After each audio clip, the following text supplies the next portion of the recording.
falar sobre o realismo em algumas obras literárias internacionais, tá?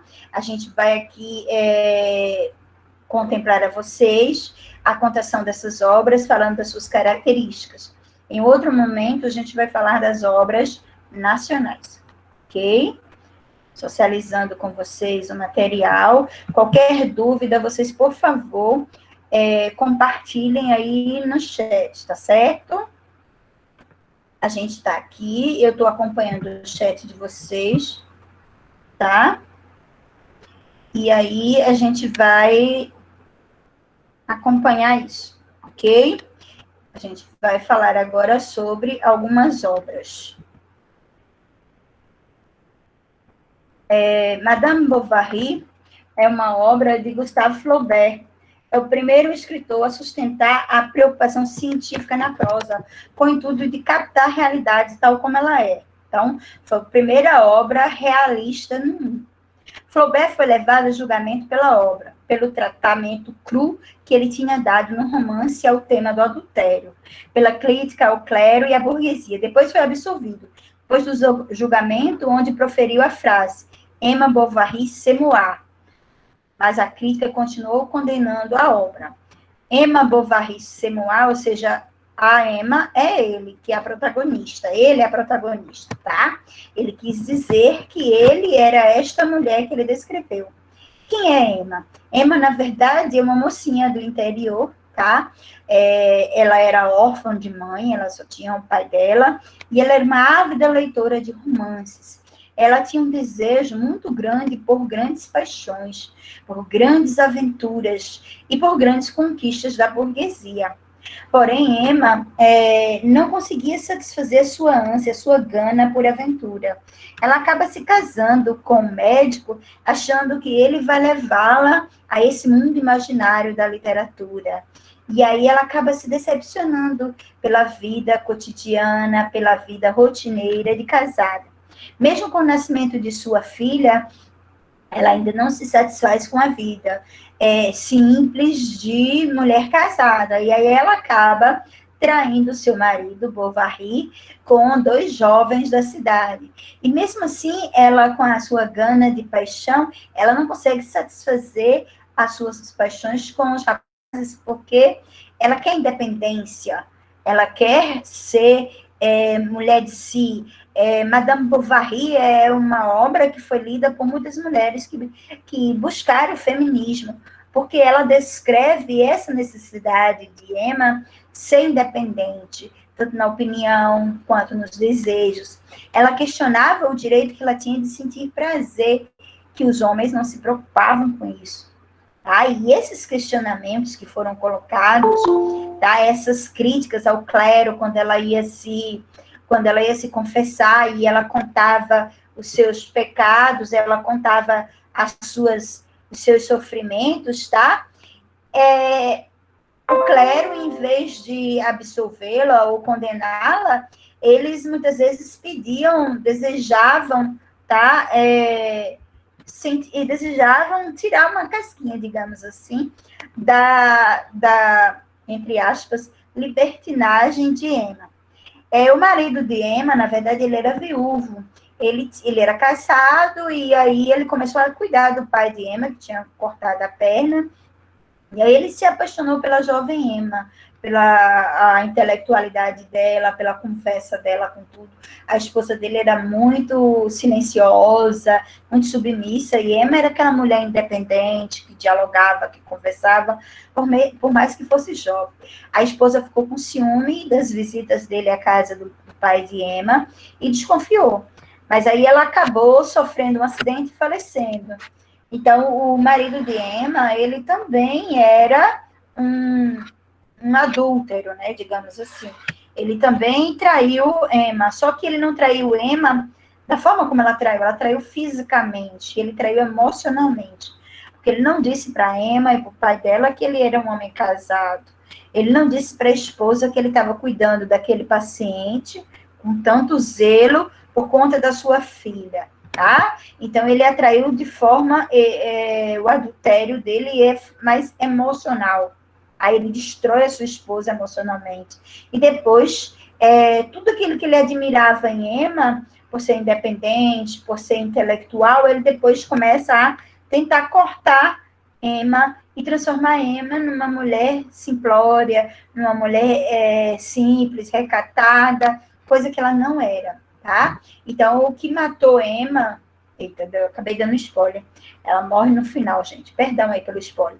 O que matou Emma não foi ela não ter realizado todos os seus desejos de independência, de progresso financeiro, das paixões que ela queria sentir. O que matou Emma foi que a sociedade como um todo foi tirando todo o desejo de independência, todo o desejo que ela tinha de ser livre, tá? Não só na cabeça, como no corpo, quanto financeiramente.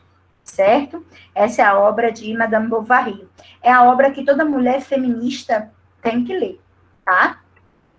A próxima obra influenciou Capitães de Areia, de Jorge Amado, tá? Foi o primeiro livro em que uma criança era protagonista. Oliver Twist, tá? Gente, eu vou estar falando aqui, mas eu tô olhando o grupo aqui.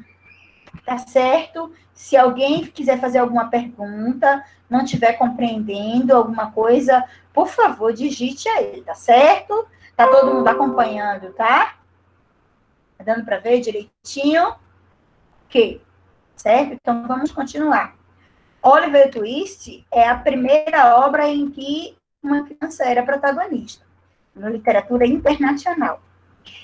Oliver foi uma criança que nasceu, tá, num local de, tipo um presídio, era um local que existia na Inglaterra, onde as pessoas que não tinham casa, não tinham morada, que cometeram alguma infração contra o governo rígido português, ou de prostituição, ou de roubo, ou de morar na rua, por exemplo, poluir a cidade dos homens burgueses com a sua pobreza, e eram jogadas nesse presídio. E aí a sua mãe acabou falecendo lá no presídio e ele ficou órfão. Por um tempo ele foi abrigado pela igreja, mas depois ele foi devolvido lá a esse presídio. Oliver, ele é órfão, tá? E ele acaba se tornando um trabalhador escravo na Inglaterra vitoriana. Ele é vendido para um coveiro. Esse coveiro é como se fosse um chefe de uma gangue. Ele abrigava as crianças de rua na sua casa para poder ensiná-las que elas roubassem para ele, tá? Então, elas batiam a carteira, elas roubavam na rua e levavam para ele, tá? E aí, quem não levasse dinheiro para casa, apanhava, tinha grandes e cruéis, tá? Castigos. Ele acaba um dia descobrindo tudo isso, assim que ele descobre, quando ele rouba um senhor, tá?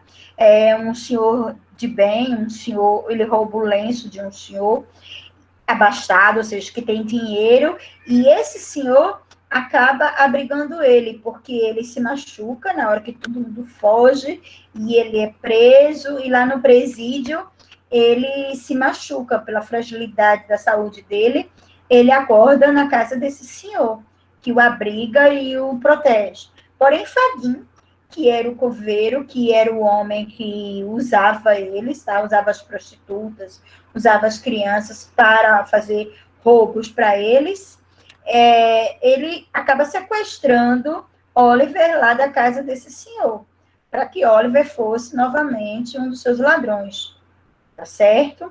E aí o livro é cheio de desventuras na tentativa de Oliver de fugir desse cárcere, desse Fagin, desse senhor, e voltar para a proteção daquele senhor que o tanto tratou bem.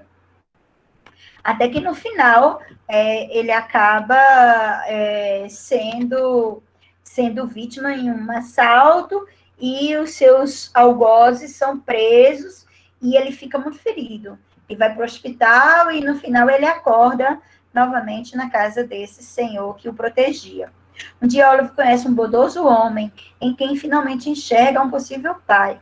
E Fagin teme que ele denuncie o seu esquema. Por isso que Fagin o sequestra e o castiga impunemente, tá? E uma das pessoas que eram vítimas e escravas de Fagin era uma moça que depois se arrepende de ter entregue e sequestrado Oliver e tenta devolvê-lo ao seu protetor. Porém, Fatia de tanto espancar. Então, a obra é cheia de sofrimento e dor, e você sente o realismo daquela coisa que a gente falou no início na aula passada sobre a questão do determinismo. Por mais que Oliver tente ter uma vida melhor, é como se a realidade dele o determinasse para ser um garoto de rua, para ser um garoto obrigado a realizar roubos e ser prostituído para poder ter casa e comida. Entra aí a força e o peso da pobreza, da prostituição, da marginalidade, que não permitem que Oliver saia dessa vida. Agora a gente vai, alguma dúvida? Deus me livre assistir esse filme, eu vou desidratar de tanto chorar. Valéria, não é um filme, é um livro, minha princesinha. Todos aqui são livros, tá? E assim, o realismo, ele fala realmente dessa realidade obscura, dessa realidade complicada que é a vida, tá? Realmente existem pessoas que lutam, que tentam de todas as formas sair dessa vida de marginalidade. A gente viu ano passado a obra de José de Alencar, Lucila, em que a menina tentava de todas as formas, tá, sair dessa vida. Oliver Twist, não existe um filme sobre ele, tá?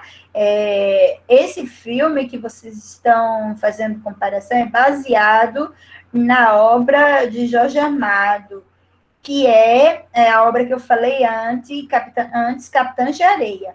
Tá? Essa obra, algumas pessoas dizem até que é um plágio de Oliver Twist.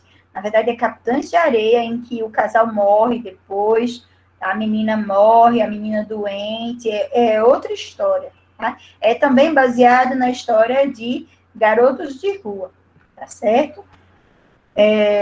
Não sei aí, Vitória, se realmente, só se for uma coisa muito nova que eu não tenha visto. Que eu saiba, ainda não existe esse livro, mas eu posso estar errada, eu vou pesquisar e depois eu confirmo com vocês, tá? Peço desculpa por não ter a confirmação dessa informação.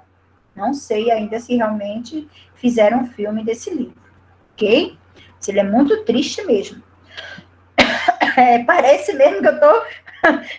Que Ô, bom! professora, Diga, meu amor. mas se a senhora colocar na foto que tá aí na capa do livro, embaixo tem coisa DVD. Vem, volta lá. Tá vendo ali no cantinho? Tô. Então deve ter feito o mesmo filme. A foto que eu peguei era a foto do DVD do filme, então. Ah, Cristo, que vista, viu? Parabéns aí. Desculpa aí, Vitória, não ter me tocado que era realmente, que tinha sido feito um filme. Mas como Vitória disse, eu contei que vocês se imaginaram lá na cena, né? Vamos lá. O próximo livro que a gente vai falar é Judas, o Obscuro. Esse livro, ele é muito, muito triste no sentido de que o determinismo aí é muito forte. E na relação com o próprio nome do protagonista, a relação que se dá com a parte da Bíblia, a história de Judas, tá? Só que aqui é de forma muito, muito forte. Porque de todas as formas que Judas tenta sair das suas mazelas, ele se vai ficando bem, é como se caísse alguma coisa que ele voltasse para o fim do túnel. Não sei se vocês lembram de um vídeo que eu mostrei a vocês, de Joseph Klimber, aquele cara que fica cego, depois fica aleijado, que depois ele fica surdo, que depois ele vira um peso para papel, que nada funciona no corpo dele. É como se Judas fosse esse cara mais azarado do mundo. E assim, ele tem uma coisa, ele acaba culpando a igreja por tudo que acontece com ele, tá certo? É uma tragédia e é a força de um determinismo. Por quê? Porque, assim, se constrói, a história toda se constrói através da questão de culpa que ele quer dar ao outro, ao mundo, à igreja, pelos fracassos que ele tem na vida. E, assim, por mais que ele tente vencer essa determinação de Taine, que é base do naturalismo e do realismo, ele não consegue, tá? O leitor acaba aceitando a realidade. É como se o narrador, ele constrói a história, Thomas Hardy constrói a história de tal forma que você tem hora que odeia Judas, tem hora que você tem pena, tem hora que você ama Judas, mas você acaba, durante toda a sua história, indo ao ápice da esperança que tudo dê certo para ele, e depois você cai no precipício da desilusão, quando você percebe que tudo dá errado. E aí você se decepciona com o personagem por vários motivos, que muitas vezes ele encontra várias pessoas para culpar tudo que acontece na vida dele, só que ele nunca se olha no espelho. Ele nunca se vê como um verdadeiro culpado das coisas e nunca realmente você percebe pela fala dele, pela forma como ele analisa a sua vida, em que ele está sempre, mesmo quando ele está no ápice da alegria, que ele consegue um emprego, que ele consegue um bom alimento, ele fica só perguntando, isso vai me fazer mal. É como se você estivesse morrendo de fome, você chega em casa, encontra um prato de comida, em vez de sentir o prazer de estar comendo aquela comida, você já começa a pensar, essa comida vai me fazer mal, ou então amanhã eu não vou ter almoço, eu não vou ter comida, tá? E aí o personagem, ele tá sempre se construindo. Um paralelo que a gente pode fazer com Édipo, tá? Que é uma posição de Hamlet, é que a tragédia e o horror, ele é tamanho que aí você acaba se sentindo como parte daquela tragédia. E aí, como eu disse a você, tem determinados livros que nos colocam nessa situação de nos colocarmos como parte do personagem, como parte da vida, e aí a gente olha para o lado, desculpa, gente, a gente olha para o lado e é como se a gente visse na nossa própria realidade, na nossa própria vida, um espelho daquilo que acontece na história. Judas, ele não é só uma tragédia da resistência humana, dele estar sempre lutando para melhorar de vida. Mas é uma tragédia também de fazer com que a gente acabe fechando a última página do livro e tudo está determinado, tudo está escrito. Se eu nasci para ser infeliz, eu vou ser infeliz o resto da minha vida. Se eu nasci para ser pobre, eu vou ser pobre pro resto da minha vida. Porque, por mais que eu tente, como Judas tentou, a vida o coloca onde ele está, ou seja, a ser um pária da sociedade, a ser ninguém. Então, Judas o Obscuro é um livro em que dá respaldo ao determinismo de Taine que a gente falou na aula passada, tá? Em que, por mais que você lute na sociedade, você está sempre condenado pela raça, pela posição social, pelo momento histórico, ser quem você é, tá? Por mais que você tente. Como eu disse na aula passada, eu discordo desse determinismo de Taine. Eu acho, sim, que nós temos condições de mudar a nossa história. Eu acho, sim, que nós somos protagonistas da nossa história. O que eu estou falando aqui é sobre o livro Judas o Obscuro, tá? Esse livro, ele dá respaldo tanto pela forma como ele escreve, o narrador, quanto pelas ações dos personagens, que você, por vários momentos, você vê a luta dele para conseguir um emprego, para conseguir comida, para conseguir ser feliz com a esposa, para conseguir se dar bem com todo mundo. A vida está sempre lhe dando rasteira e ele volta para a lama, ele volta para o precipício, ele volta para o buraco, tá? Então, quem tem tendência à depressão aí, não leia Judas o Obscuro, tá? Não vale a pena.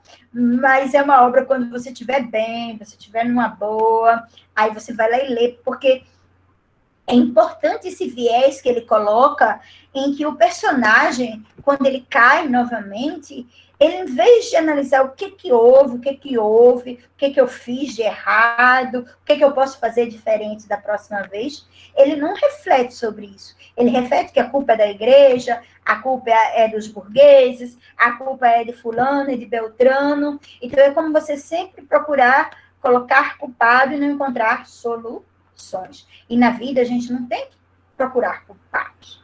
A gente tem que procurar soluções. A gente não tem que procurar dizer quem provocou o problema. A gente tem que procurar resolver os problemas. Tá certo? Alguma dúvida sobre Judas, crianças? Não? Nós tivemos um ingresso de alguém, esse eu aceitei logo assim de cara, foi Anésia, aluna. Boa tarde, Anésia. Seja bem-vinda, eu confirmei, realmente ela chegou, tá? Ela está presente assistindo a nossa aula. Seja bem-vinda, amiga. Se você quiser Boa falar, tarde. fique à Boa vontade. tarde, querida. Um beijo para todos. Feliz, né, por ter 32 alunos aqui assistindo a sua aula. Que maravilha, né? Eu só quero reforçar aqui a live de sexta-feira, às 3 horas da tarde. Nós teremos uma live de humanas e eu conto com a presença de vocês também, tá, gente? E no dia 17, nós teremos reunião de paz, às 8 horas da noite, né, para a semana. Então, vão logo registrando isso também. Só isso, Dulce. Tá Estou bom. aqui, parabéns pela aula. Já cheguei gostando. Tá bom, então Obrigada. continue gostando. Gente, qualquer dúvida aí pode falar no chat, tá certo? Vamos lá. A próxima obra que a gente vai falar aqui, gente, é uma obra muito interessante. Quer dizer, todas elas são, mas essa daqui é mais interessante.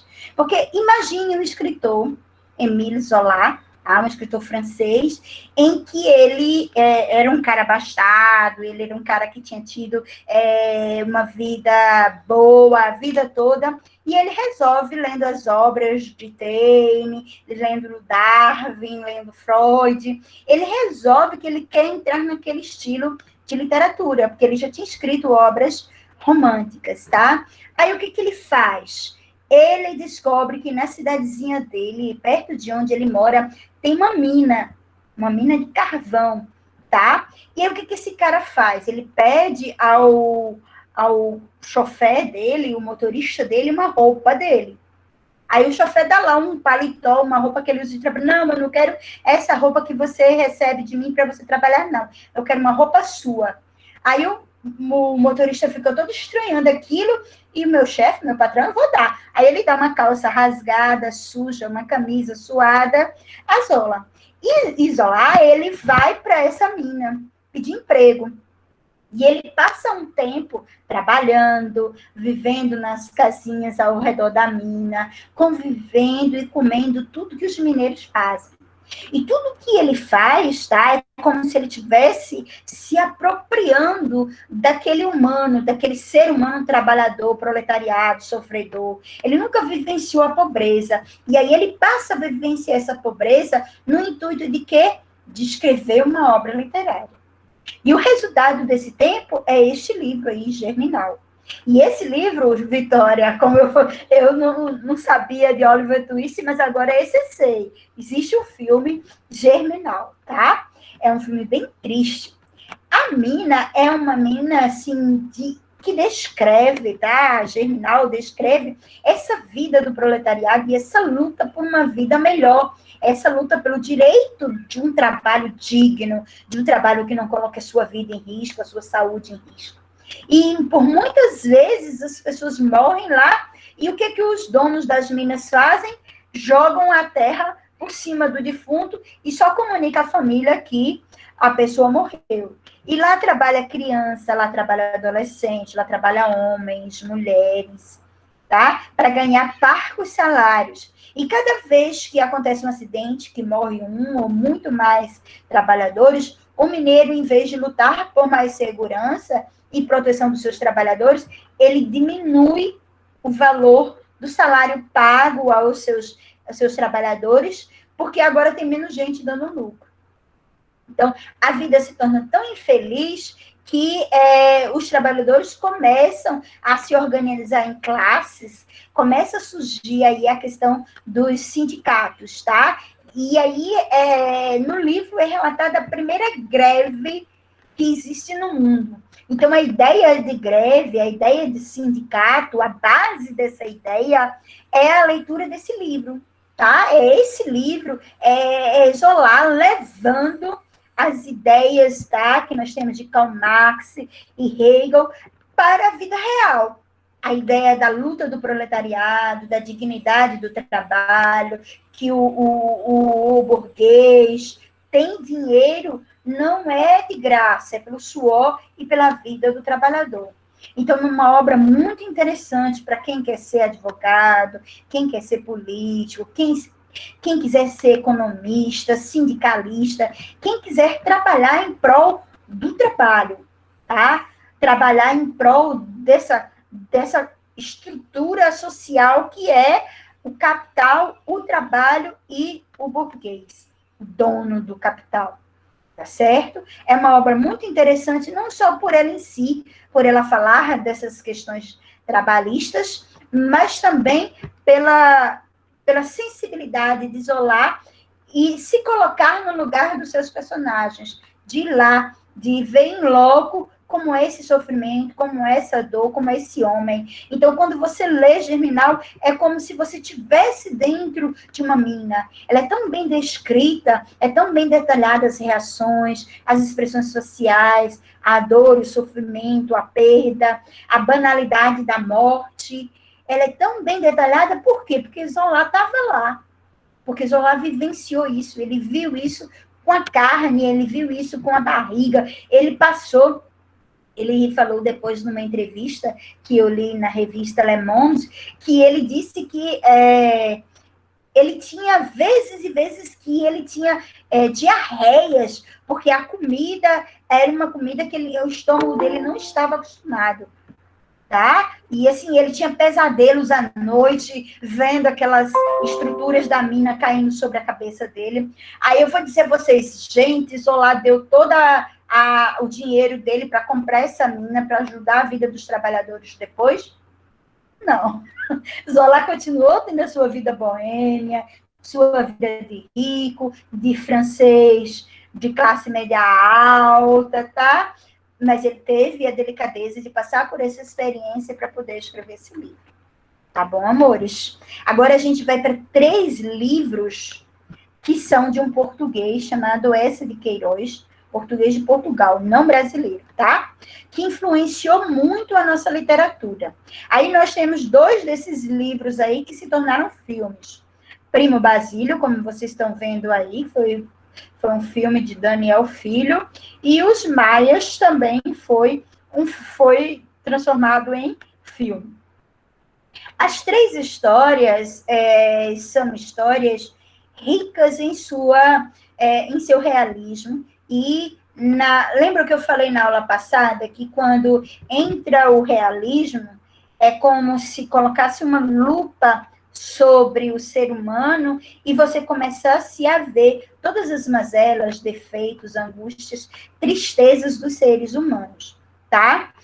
E no naturalismo, essa lupa não vai para o individual, não vai para o homem, não vai para a mulher, vai para os grupos sociais. É colocado no cortiço, é colocado, no caso aí, do crime do padre, é colocado dentro da igreja, para ver todos os defeitos, todas as mazelas que acontecem dentro desses grupos sociais, tá? Gente, a história que eu vou contar agora, não se sinta ofendido, quem é cristão, quem é católico aí, por favor, eu vou falar aqui o que essa de Queiroz falou na obra Crime do Padre Amaro, tá? Então, quem quiser, vai ler o livro antes de me julgar, tá bom, amores? O Crime do Padre Amaro fala sobre um momento da Igreja Católica em que se realizavam, tá? Muitos, entre aspas, matrimônios, que na verdade não eram matrimônios, eles se tornavam amantes, entre padres e mulheres, e aí as mulheres engravidavam e os padres encontravam pessoas parteiras que iam lá e matavam as crianças, para não ser a prova do crime deles, do pecado deles, tá? Então, Amélia e Amaro são os protagonistas da história. Amaro é um padre jovem, bonito, sensível, ele tem um bom discurso na sua igreja, ele é bem cativante, ele conhece o trabalho dele, porque ele conhece a Bíblia, e eu não vou ser injusta.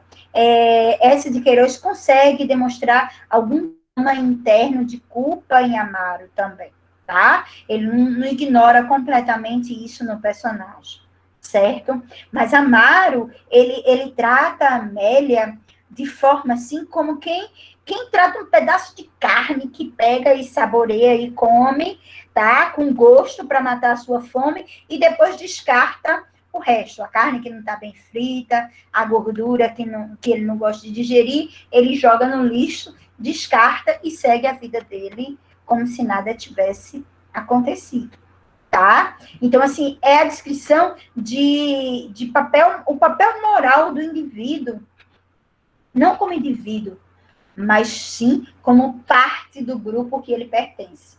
Anésia, peço desculpa aí, eu sei que você é muito católico, que você frequenta a igreja, mas eu estou contando a história do livro, tá bom, amor? Tá certo? Então, assim, este padre, ele não representa todos os padres, não, quero deixar isso bem claro, tá certo?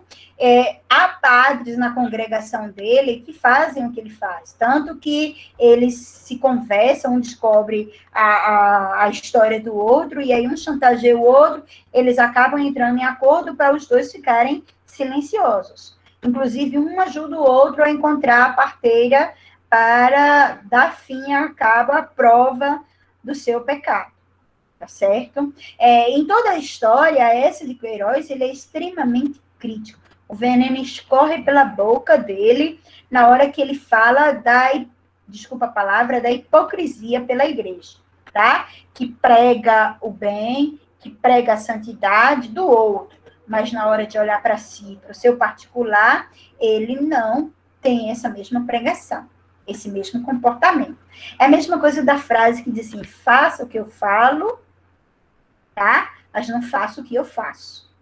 É isso que Amaro, que essa de Queiroz fala, critica Amaro, tá? Então, é uma obra que tem esse viés crítico à igreja. Vamos agora para os maias. Para quem quiser conhecer Portugal, essa de Queiroz é para o português de Portugal, assim como Machado de Assis é para o Brasil. O que significa isso? Significa que ele criou um jeito de escrever, tá? Ele criou uma história na língua portuguesa. E, assim, lendo as suas obras, se conhece um pouco mais da cultura, se conhece um pouco mais da convivência, da vestimenta, da arquitetura da cidade Portugal, tá? Lisboa, e da cidade Rio de Janeiro, no caso de Machado de Assis. Então, qualquer prefeito do Rio que vá fazer uma reforma no Rio de Janeiro, tá? Tem que ler Machado, tem que ler José de Alencar. Qualquer prefeito de Lisboa que vá fazer qualquer coisa, qualquer mudança em Portugal, ele tem que ler essa de Queiroz. Porque eles são extremamente detalhistas, mesmo pelo viés crítico, da realidade social, da estrutura física, dos bairros tradicionais, das famílias tradicionais. No caso dos maias, essa de Queiroz relata 3 gerações da família maia. E aí, ao relatar essas 3 gerações da família, ele relata todas as mazelas da família. Quando no Crime do Padre Amaro ele fala das mazelas da igreja, nos maias ele fala das mazelas da família, tá? No intuito de que dentro das famílias tem gente que comete injustiça, pai com filho, filho com pai, tem estupro, tem casamentos forçados, tem jogo de interesses por dinheiro, tá certo? Então, todas essas mazelas que se concebe em família, é como se ele juntasse todas as famílias, assim, complicadas da sociedade portuguesa e colocassem tudo isso nos maias, tá? E aí, de certa forma, passa a ser tanta ilusão quanto sofrimento, quando a gente percebe, porque a gente acaba reconhecendo um ou outro parente que a gente tem ao ler a obra Os Maias, de tão realista que ela é. A gente encontra muitas vezes aquele pai ausente, aquela mãe cheia de culpa, aquele irmão egoísta que sempre nos coloca em situações complicadas, aquele tio safado. Então, todas essas realidades que existem em várias famílias, a gente encontra bem descrito, com artimanha, com análise crítica, na obra Os Maias de Eça de Queiroz. Certo, crianças? O Primo Basílio. Acho assim, é a obra que diz que assim, todo mundo pegou um primo uma vez na vida. Ou uma prima. Tá certo? Essa é a crítica social e familiar que se tem a essa obra. É o Bom Vivant, é esse primo, ele é um cara extremamente bom vivant, que trata as mulheres de forma, assim, só no intuito de usá-las. Ele é um homem charmoso, é um Dom Juan, tá? Ele conquista todo mundo, as empregadas, as patroas, a família. É aquele tipo de homem, quando ele passa, todo mundo olha, nem que seja uma velhinha, bem gagá. Porque é como se ele tivesse um sex appeal tão grande que chama a atenção do olhar feminino, certo? E a nossa protagonista, ela é uma mocinha casada, tá? Que se sente infeliz com a sua rotina e que, de repente, reaparece na sua história um primo, um namorico de infância, e esse primo a seduz. E ela acaba, o engraçado, que eu, quando leio, toda vez que eu leio o Primo Basílio, eu sempre rio muito, mas não só pela obra, o Primo Basílio, que ela é muito crítica, mas sim reconhecendo na obra inspiração de Ariano Suassuna. Lembram daquelas peças, daquelas histórias de Ariano, que ele trata o empregado, a empregada, que sempre que quer se dar bem e que ela acaba conseguindo porque conhece os podres do patrão? Acontece isso em Primo Basílio. A empregada descobre que ela está sendo amante de Basílio, e aí a empregada guarda as cartas e começa a chantagear. Chantageia não só ela, mas também Basílio. Então a empregada vai todo dia trabalhar, e sabe o que ela faz, gente? Ela senta no sofá, liga a televisão, cruza as pernas, e aí a patroa é que faz a faxina da casa. A patroa tem que tirar a roupa de patroa e vestir a roupa de empregada e fazer todo o serviço dela de casa. Porque senão as cartas chegam na mão do patrão. As cartas que ela encontrou, os bilhetes que ela encontrou do Basílio e do seu amante. Tá certo? E aí, essa protagonista, ela acaba se atrelando a um jogo de chantagem e de desilusão, porque Basílio vai-se embora, ela pede para Basílio para fugir com ela, e Basílio não quer e se manda. Se mandou. E ela fica aí com o marido, tá? Morgado, marido rotineiro, marido que viaja, e com a empregada que continua a chantagear o resto da vida. Tá? Esses são os livros que a gente analisou até agora. São todos esses livros, que são livros internacionais, que influenciaram Machado de Assis, Aloysio de Azevedo e Raul Pompeia a escreverem os seus livros. Professora, esses livros caem no Enem? Pode sim cair uma outra questão influenciando, tá? Principalmente os portugueses, principalmente Madame Bovary, porque tiveram alguns eventos feministas e femininos no mundo recentemente, tá? Principalmente Oliver Twist, comparando a Jorge Amado, Capitães de Areia, tá? Esses livros, a crítica à Igreja Católica, se ele for falar na prova de história sobre os escândalos das igrejas, tá? Aí ele pode citar, sim, Judas o Obscuro, Germinal, para falar sobre a atual falência dos sindicatos, tá? E aí ele pode, sim, citar Germinal, porque o Enem, ele é interdisciplinar. Então, se você conhece uma obra, ela pode cair na prova de história, na prova de geografia. Então, é interessante você fixar bem essa obra. Aqui nós temos um resuminho, tá, das características na literatura do realismo e naturalismo. A gente falou sobre essas características em todas as artes na aula passada, que quem não assistiu, o vídeo está lá no Classroom, tá certo? Então, é objetividade, universalismo, correção e clareza da linguagem. A linguagem é muito clara. Esses livros do realismo parece que você está conversando. São muito atuais, diferentemente do romantismo, de outras estéticas. Tem uma linguagem muito simples, muito fácil de ler. O materialismo, a contenção emocional, ou seja, não tem aquele amor O amor é sexo, é mais pele, é mais interesse social. É como Machado diz, meu amor durou 17 dias e 2 contos de réis. Tá? Então, determinismo, descritivismo, é muito importante esse descritivismo. A lentidão da narrativa, essa lentidão acontece por quê?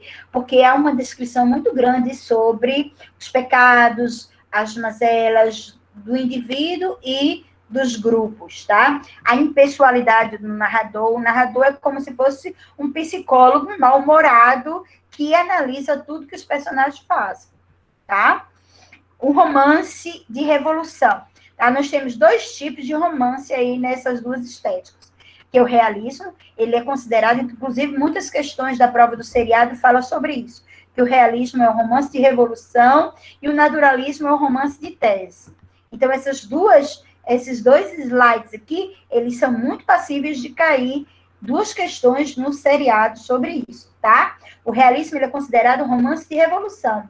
A narrativa faz um trabalho de educação intelectual e moral, que pretende converter-se em transformação social. Então, ele não só conta o que acontece na sociedade com as pessoas, mas também com o intuito de transformar as pessoas. Fala da prostituição, fala do adultério, sim, mas ele está falando, ele está criticando, não só para criticar e para falar, mas sim no intuito de mudar, fazer as pessoas terem um simancol e se transformarem, certo? Os personagens são caricaturados, pessoas do dia a dia. Então, é como se fosse uma pessoa que eu conheço do dia a dia. Por que o nome caricaturados? Porque ele exagera as características.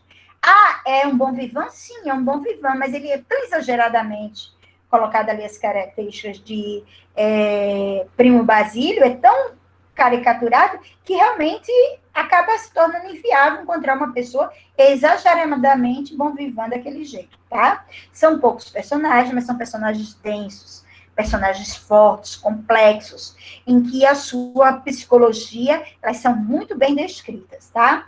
A linguagem simples, eu já falei. Esse tempo aí da narrativa, ele é meio complexo, tá? Em relação à obra internacional, realmente se enfoca mais no tempo presente. Mas na obra nacional, Machado de Assis, ele foge um pouco dessa questão aí, porque ele tem essa maleabilidade de ir para frente, para trás, no tempo. Então, esse tempo aí não é um tempo linear, ele é um tempo saltado, que uma hora você vê que ele está no presente, outra hora ele está no passado, outra hora ele está no futuro, então é um pouco mais complicada aí a questão do tempo com Machado. Tanto que uma das obras é Memórias Póstumas, de Brás Cubas. A história já começa com a morte do protagonista. Então, a história começa no final. Daí ele volta. Aí, professor, depois daí ele volta para a infância daquela criança? Pode ser. Tem momentos que ele volta para a infância, mas tem outro momento que ele está na adolescência, outro momento na fase adulta, volta para a infância, então ele fica assim, feito ping-pong na questão temporal, tá? É uma observação crítica da realidade. A questão da ciência aí é muito presente em todas as obras. Vocês viram aí o determinismo, o positivismo, o evolucionismo de Darwin, tudo isso está muito presente na obra literária. A gente falou sobre esses posicionamentos filosóficos e científicos na aula passada, tá? As críticas às instituições, isso aqui é muito importante, porque as críticas não são só ao indivíduo, tá? É também a instituição. A gente viu isso no Crime do Padre Amário, a gente viu isso em Germinal, tá? As instituições, as oligarquias, a monarquia e a religião são muito, muito criticadas. E o que é esse romance de tese? Esse romance de tese, o que é uma tese? A tese é uma ideia, tá? Então, eu quero passar não uma crítica como realismo, não uma realidade. Eu quero passar uma ideia. Que ideia? Que a sociedade é podre, que o homem deveria voltar do zero, pagar tudo que ele fez e voltar lá para o início. Que não deu certo a forma como a gente construiu a nossa sociedade. Essa é a tese do naturalismo. Que a sociedade está maculada, a sociedade está suja. Só existem grupos sociais que se agridem um ao outro, que se deturpam, tá? Darwin fala aí dessa evolução, mas o naturalismo tem a tese de que essa evolução está acontecendo para o mal. cada vez o ser humano não aprende com seus erros, ele cada vez se torna mais animalesco e menos racional, menos humano, tá? Tanto que entra aí a questão do zoomorfismo. O que é esse zoomorfismo? É a comparação que acontece em vários personagens da literatura naturalista do homem como animal, tá? Nós temos lá em Germinal um macaco, nós temos, é o apelido do cara, mas ele realmente se comporta como macaco. Nós temos o cão, nós temos a barata, tá? Eles colocam como apelido, mas na verdade eles estão dizendo a personalidade daquelas pessoas, tá certo? Então, isso é muito forte no naturalismo, essa comparação. E essa comparação crítica, ela é tão forte que a gente lendo, a gente, coitado do animal, a gente tem pena do animal que está sendo comparado com aquele humano. Vê tão cruel que é essa tese de podridão social, tá? Os temas são os instintos, a loucura, a violência, o adultério, a miséria, a exploração social, a homossexualidade, os atos sexuais. Então, assim, para quem tem determinada sensibilidade, nem é bom ler o Primo Basílio, porque ele descreve as relações sexuais presentes lá. É como se fosse um filme pornô, o livro, tá? O livro Ateneu também tem cenas de sexualidade, tanto hétero como homo, descrito por Raul Pompeia de forma clara e explícita, tá certo? Então, assim, é essa naturalidade com que ele trata as questões animais dos seres humanos, como a ira, a fome, a raiva, o sexo, é tudo aquilo que nos torna comum ao humano, tá? Ok, gente? Alguma dúvida aí, criança? Tá todo mundo caladinho, ninguém escreve nada nesse chat, tá silencioso esse chat. Deixa eu ver aqui se tem alguma coisa que eu não estou enxergando. Essa novela é o auge. Vocês estão falando de novela? Ah, sim, estão comparando o livro à novela. Ah, sim, que alívio. Pensei que vocês estavam, enquanto eu estava dando minha aula aqui, vocês estavam falando da novela. Obrigada, valeu aí, desculpa. Gente, esse slide aqui, ele está comparando o realismo ao naturalismo, tá? São características que são realistas, características que são naturalistas. Esse slide eu vou deixar para vocês clicarem depois e analisarem, porque eu já falei sobre todas essas características na hora que eu estava falando da obra. É só para ter um link aqui para você visualizar o que é especificamente realista, o que é especificamente naturalista. Porque muitas provas, tanto do seriado quanto do Enem, gostam de colocar essas pegadinhas aí. Ah, essa obra é realista porque ela tem zoomorfismo. Tá errado. Porque a característica do zoomorfismo é uma característica do naturalismo. Então, vocês precisam prestar atenção nisso, tá? Qual é a característica que é realista? Qual a característica que é naturalista? Ah, professora, isso aconteceu com ai, meu Deus, não sai não. Concomitantemente. Opa, obrigada, consegui. Ou seja, realismo e naturalismo aconteceram ao mesmo tempo. Todas essas obras aconteceram ao mesmo tempo, mas uma é realista, a outra é naturalista, tá? Então, na hora que eles fazem essas pegadinhas, a gente precisa perceber. Análise do homem, realismo. Análise de grupo social, naturalismo, tá? Enfoque nas prioridades urbanas, realismo. Enfoque nas prioridades das relações sociais, burguês, proletariado, naturalismo, tá? Então, essas características precisam ser estudadas, afixadas, analisadas, tá? Então, não tem como eu dizer, gente, você vai ter que entender. Não, você tem que estudar, memorizar e identificar que a obra Machado é realista, que a obra de Aloysio é naturalista, tá? Tem que ser organizado. Novamente, aqui, a gente, para encerrar nossa aula, uma relação das 6 obras que vocês vão ler, tá certo? Já que a Nésia está aí, ela pode até me ajudar, se ela se lembrar, eu não sei se ela se lembra. Anésia, meu anjinho, você se lembra de quando encerra a terceira unidade? Encerra precisamente hoje. Hoje tem. Mas, dia 9, hoje é 9, né? Que às vezes eu fico tão perdida. Mas a gente vai ter mais um tempo para finalizar, tá? A terceira unidade A encerra hoje? terceira unidade encerra hoje, mas a gente vai ter mais um prazo. Se vocês não. Eu estou falando isso na reunião, né? Por área. Amanhã, como eu vou ter com vocês, eu vou falar. Hoje eu tive com humanas, então a gente vai dar um prazo, essa semana e a outra, para a gente finalizar com calma, né? Tá bom, Certo? então, meus anjinhos, então a entrega vai ser mantida aquela lá, não vai ser postergada, não, 10 de outubro, tá?